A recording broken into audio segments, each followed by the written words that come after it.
So I think today I'd like to talk about how to try and connect with compassion for people who maybe are behaving in ways that really conflict with our values or that we find really harmful. I think right now in the world, things are very polarized, and politically, in this and many countries, things are very polarized. And I know in myself, and I think for a lot of people, it's easy to let our compassion slip when we look at people who are engaging with the world in ways that seem to be making things worse. People who maybe try to gain or maintain power by doing things that are harmful, who hoard wealth when it means that there are increasing numbers of people who barely have enough to get by or don't have enough to get by, who hoard resources, or in other ways do things that I think are very harmful. And I think that can be a real test for our compassion. I think it'd be very hard sometimes to have compassion for them. It's sort of easy to have compassion for people who we like or who we perceive as like us. But I think in those cases, it can be very hard.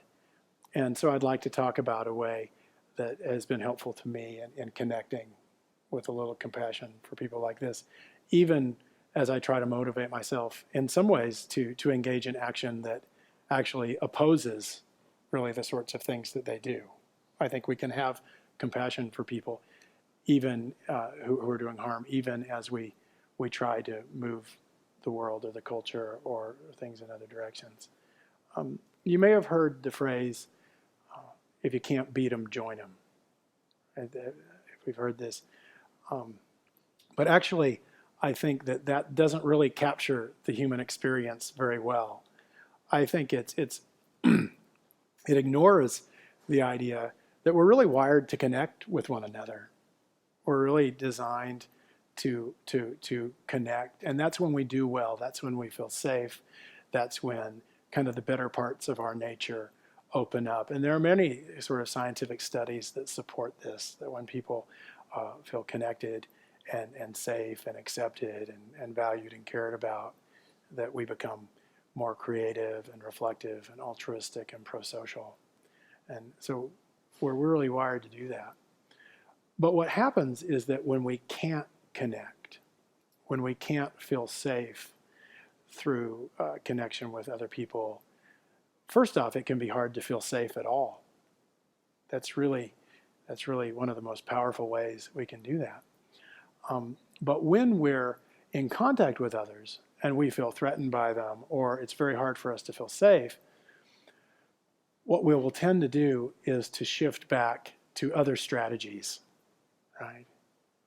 If you can't join them, beat them. So very often people who don't feel connected or who don't know how to create connection will rely on dominance maintenance strategies instead. The idea being that if I can't be with you, if I can't be safe with you, I can't feel safe with you, then at least better to have more power, more influence, more wealth. And I think that plays out in a lot of different ways. I think it plays out in relationships in our homes. I think it plays out in relationships in our workplaces.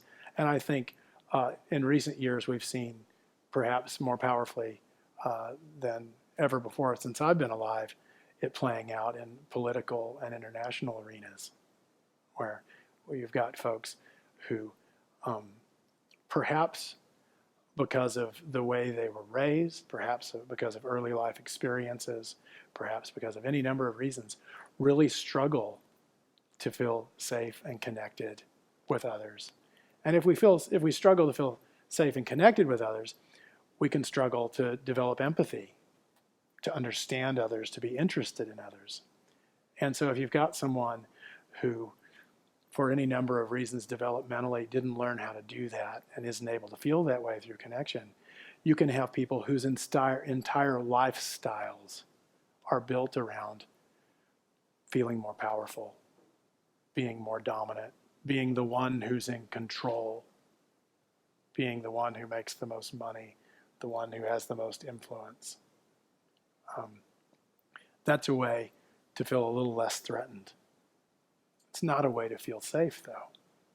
And so it's tricky, I think. But when I see people who are harmful in ways that are linked with this kind of persistent effort to accrue power or money or influence, and that plays out in really harmful ways, I want to think about what I can do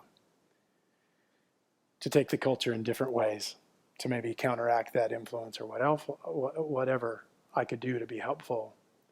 But I also want to recognize that for many, that comes from a place of themselves not feeling safe, not being able to connect, not being able to experience their own humanity as reflected through others. And for me, that's a nice bridging point for compassion, because when I think about it like that, I think, oh, that's, instead of being angry at the person for their behavior, although there may be some of that, there's this possibility of recognizing that that's actually a really hard way of being in the world. There's a lot of suffering behind those strivings for power and dominance and money.